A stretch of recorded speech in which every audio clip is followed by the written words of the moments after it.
Hello everyone and welcome to Sally and Bytes. Today, I am here to teach Data Structures in Python, Part 4, Evaluation of Postfix Expression using Stack with Algorithm and Visualization using Stack Method, for the class 12 students of Computer Science. So, let's dive in and get started. Let's discuss about the evaluation of postfix expression using Stack. Some key points about postfix expressions are: stacks can be employed to evaluate expressions in postfix notation. This approach assumes that the operators within the expressions are binary operators. Postfix notation, also known as reverse Polish notation, RPN, places operators after their operands. The stack helps in processing the postfix expression sequentially. When encountering an operand, it's pushed onto the stack. When an operator is encountered, it's used to operate on the top elements of the stack. The result is then pushed back onto the stack.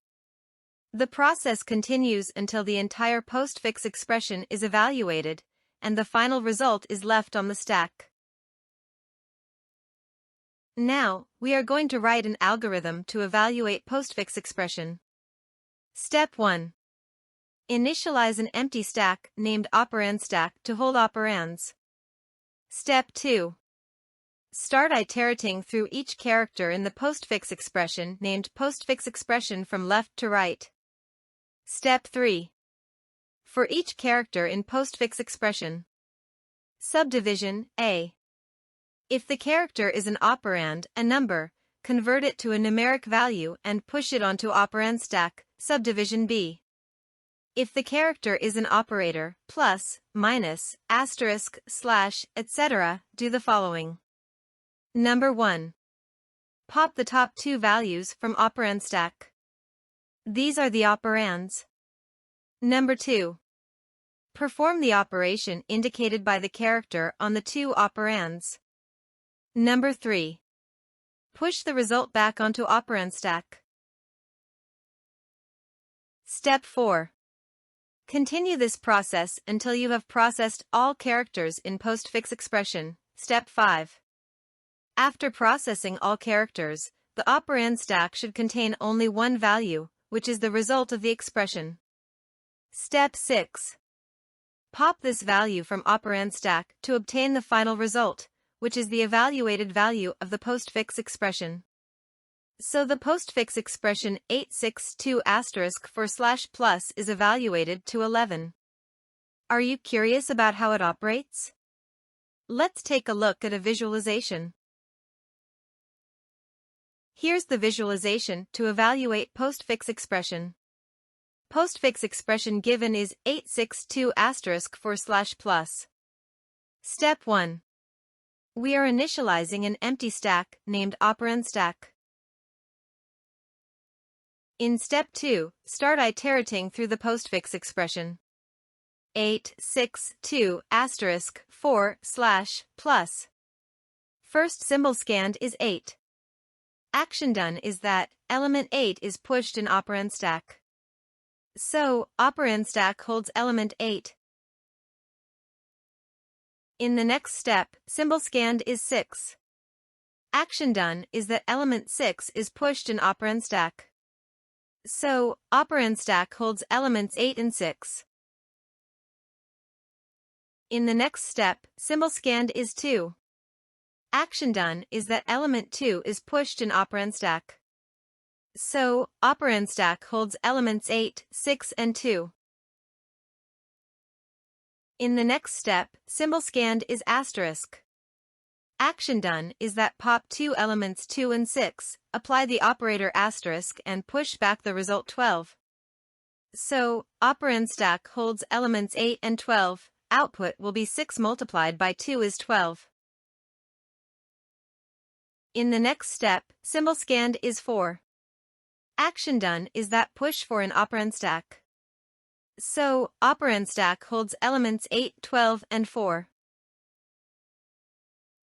In the next step, symbol scanned is slash. Action done is that pop two elements 4 and 12, apply the operator slash and push back the result 3. So, operand stack holds elements 8 and 3, output will be 12 divided by 4 is 3.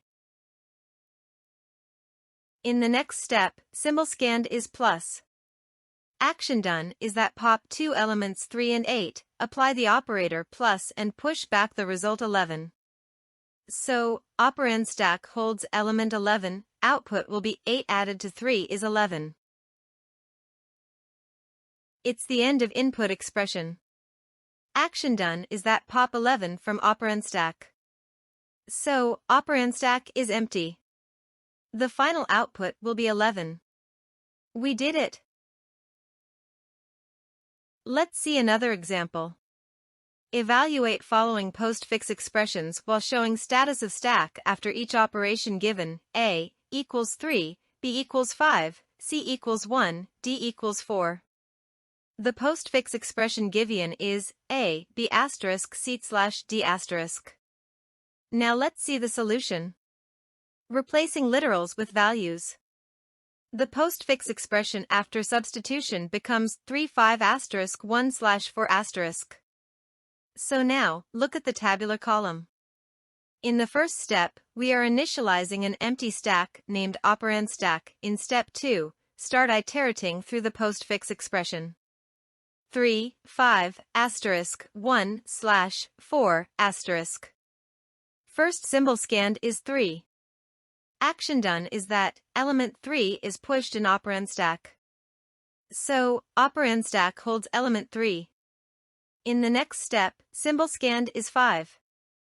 Action done is that element 5 is pushed in operand stack. So, operand stack holds elements 3 and 5. In the next step, symbol scanned is asterisk.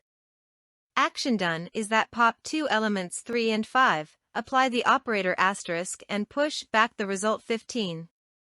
So, operand stack holds element 15, output will be 3 multiplied by 5 is 15. In the next step, symbol scanned is 1. Action done is that element 1 is pushed in operand stack. So, operand stack holds elements 15 and 1. In the next step, symbol scanned is slash. Action done is that pop two elements 1 and 15, apply the operator slash and push back the result 15. Now, operand stack holds the element 15. The output will be 15 slash 1 is equal to 15. In the next step, symbol scanned is 4. Action done is that element 4 is pushed in operand stack. So, operand stack holds elements 15 and 4. In the next step, symbol scanned is asterisk. Action done is that pop two elements 4 and 15, apply the operator asterisk and push back the result 60. Now, operand stack holds the element 60. The output will be 15 multiplied by 4 is equal to 60. Thus we came to the end of input expression. Action done is pop 60 from operand stack. Now, the operand stack is empty. The final output is 60. We reached our objective. Try to work out by yourself. Thanks for watching. Watch the upcoming videos, Data Structures in Python, Part 5, Q. Implementation of stack as list, creating a queue using list, inserting an element into a queue, yen queue, checking the queue status, deleting elements from a queue, DQ, traversal of queue elements, applications of queue. You can check the link in the description box given below. Please subscribe if you are new to my Sally and Bytes YouTube channel to stay updated with engaging content and never miss out on my latest videos. And don't forget to give this video a thumbs up.